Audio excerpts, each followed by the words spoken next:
Protecting the environment is something that we all know is important, but we just don't give it enough priority because we think that its impact is only going to be in the very long term. But the tsunami showed us differently, as areas that were protected suffered far less damage than others.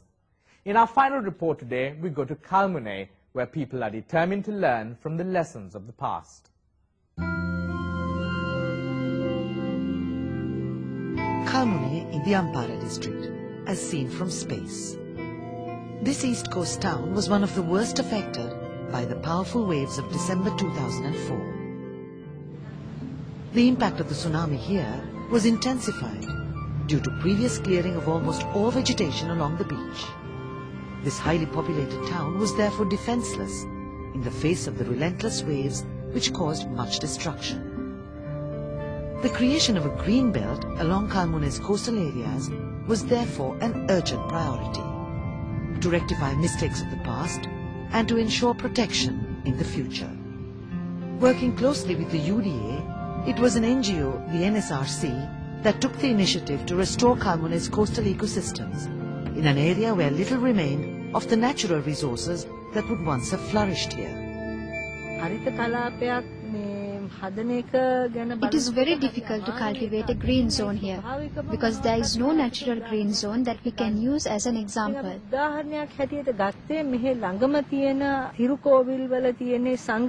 So we looked at the small forest area in Sangamankanda in Tirukovil, which is also disappearing rapidly. A team went there and observed the forest structure and the biodiversity. In addition to plant life, we also looked at the insect and bird life here.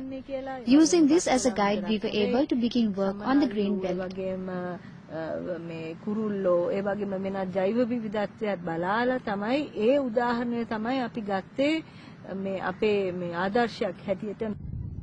The project's main objective was to replant a 2.5 kilometer narrow strip of beach between Ampara and Batticaloa with vegetation found in coastal forests of the eastern region.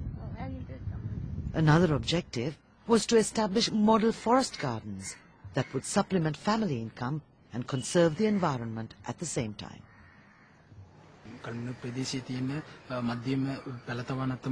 This is one of the central nurseries of Kalmune. There are about 110 varieties of plants growing here, which can be grouped into 3 categories.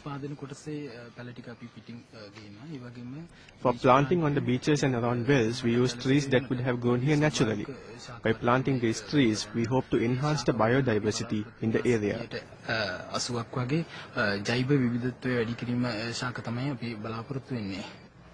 Some 25 families with large home gardens were identified to establish demonstration models for alternative agriculture. These gardens are designed in keeping with the structure and function of a natural forest in the eastern region, but planted with a wide range of utility crops to provide food, timber, medicine, fodder and fuel wood.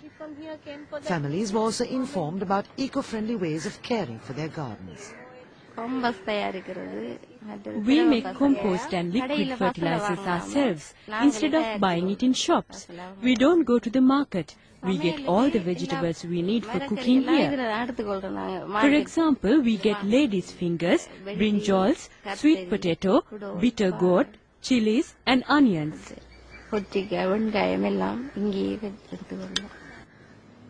Kalmune's greening project included the establishment of micro-watershed areas through a reforestation program around wells that provide drinking water. Seawater intrusion had rendered as many as 80% of the wells with a high salinity content. Diverse deep-rooted plants are being planted around these wells, which are also being cleaned as part of the project. We can use this water now. Although it is still a little salty, most of it has disappeared. Implementing such an initiative in Kalmune was not without its challenges. Occupying a 23-kilometer stretch along the coast of which 13 kilometers consist of cultivable land and waterways, only some 9 kilometers are available for the town's 100,000 people to live in. Kalmune is therefore among Sri Lanka's densely populated towns. 9,845 people to a square kilometer. However, like the local authorities, local communities too gave their full support to ensure that the project was a success. The people in the area see this green belt as protection against any tsunamis that could occur in the future, so they support this tree planting project. In some cases, fences are damaged and plants are uprooted, but nothing like that has happened here. Kalmune's local authorities had always looked at this project positively and provided the implementing NGO with the support they needed. As a result, the whole initiative enjoyed the benefit of good collaboration, which is the key to a successful project.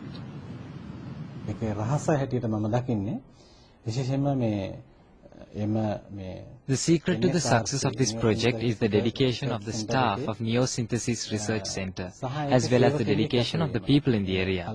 Apart from that, governmental organizations too were very cooperative. ඒගොල්ලන් තමන්ගේම දෙයක් හැටියට මේක පරිස්සම් කරනවා. ඊට අමතරව මේකට මේ රාජ්‍ය ආයතන වලින් අවශ්‍ය අනුග්‍රහය ලැබුණා. Local communities too have begun to reap the benefits of transforming their former home gardens into thriving forest gardens. We planted all the trees that they gave us. Later, we were able to sell the fruits and earn a small income, and also use some for our daily consumption. I am a fisherman. It might take 2 to 3 months to go back to sea. Until then, I will do this. The people of Kalmune have placed their faith on trees and the natural environment. Their success demonstrates the value of a united effort towards a common goal.